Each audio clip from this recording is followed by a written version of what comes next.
Welcome to Unit 8, Section 3, Lesson 3, Video 1, Rotations. In the last two lessons, we learned about translations and reflections. In this lesson, we're going to learn about the third type of transformation, rotations. You may recall from grade 6 that a rotation is a transformation in which a shape is turned about a fixed point. For example, if we look at the following picture and we decide we want to rotate it a quarter turn or 90 degrees, because 90 degrees is the same thing as a quarter turn, and we want to rotate it about this point, then we would simply draw a line to connect the point to the diagram, and we would draw a second line that makes a 90-degree angle with the first line. As we can see, these two lines are perpendicular. The rotated image would look like this. Let's look at the following flower, and let's rotate this flower a half turn or 180 degrees about this point. The first thing we would do is connect the diagram to the point, and because it's a half turn, we would draw another line underneath, and these two lines make a 180-degree angle. The image would look like this. Before we look at the next example, we'll do a quick recap of the difference between clockwise and counterclockwise. Clockwise direction is the same as the direction of the numbers on a clock. So a clockwise rotation would be in this direction.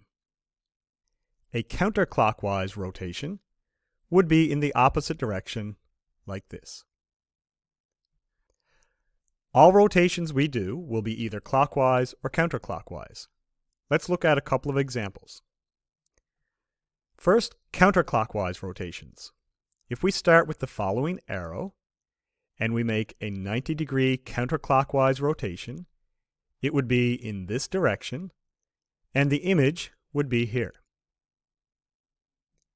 If we rotate the arrow 180 degrees counterclockwise, like this, the image would be here.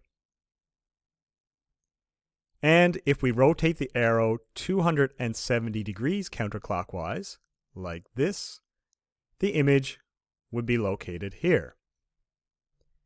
As a recap, this is the 90-degree rotation, the 180-degree rotation, and the 270-degree rotation.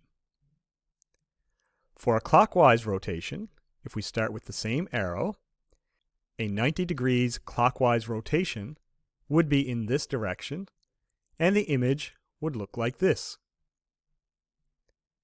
A 180 degrees clockwise rotation would be in this direction, and the image would look like this. And finally, a 270 degree clockwise rotation would be in this direction, and the image would be located here.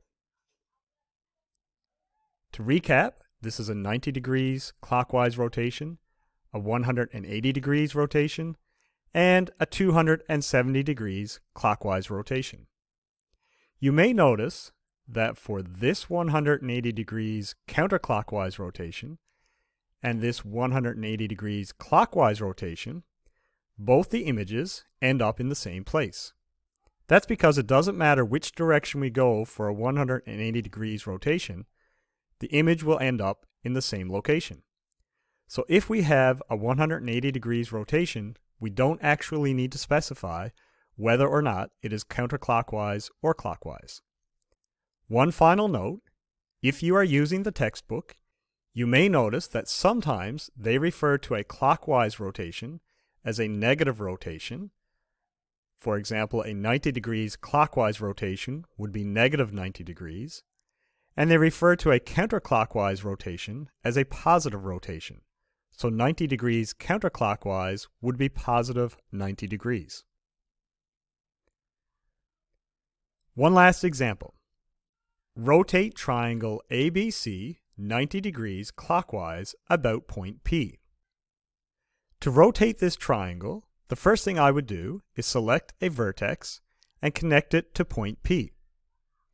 In this case, I'm going to select C because it's the closest one to P.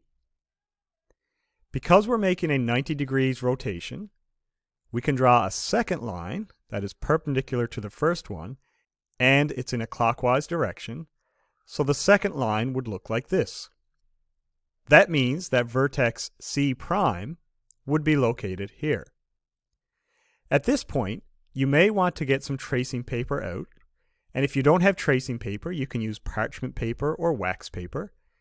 Trace out the original triangle and the first line that we drew, and then rotate it 90 degrees so that the first line lines up with the second dotted line we just drew. When you've done that, then you can locate your new points for A' and B'. And you should discover that the image will be located here. If we connect vertex A to P and vertex A' to P, we would get the following. And we can see that both dotted lines are the same length and they do make a 90-degree angle. If we connect vertex B to P and vertex B' to P, we would see that both lines are the same length and they make a 90-degree angle in a clockwise direction. To describe this rotation, we could say that triangle A', B', C' is the image of triangle ABC after a clockwise rotation of 90 degrees about point P. And just like with reflections and translations, we can see that the image is the exact same size, it's congruent to the object. Please proceed to video 2.